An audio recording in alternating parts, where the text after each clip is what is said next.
One of the most powerful features of Transparent Idaho is the ability to filter through specific financial data. But what if you want to share that data with others? Let me show you how to do it with just a link. First, let's head to the state landing page. Now, find the data you're interested in. For this example, we'll scroll down to Additional State Reports and click on the Travel Report. Let's say you're curious about employee in-state travel costs. Just click on that option in the sorted list. You now have a filtered list showing all those transactions. If you want to share the exact filtered view, all you need to do is click the Share button at the top of the page. When you click Share, a unique URL is created that includes the filter you're looking at. Now you can easily send this link to a coworker, a friend, or even share it on social media.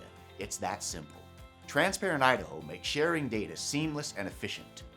Try it out for yourself at transparent.idaho.gov and start sharing the insights that matter to you. Thanks for tuning in to our transparency tutorial. If you'd like to learn about Transparent Idaho, please visit our site at transparent.idaho.gov. And don't forget to follow us on social media and YouTube for more information on government transparency.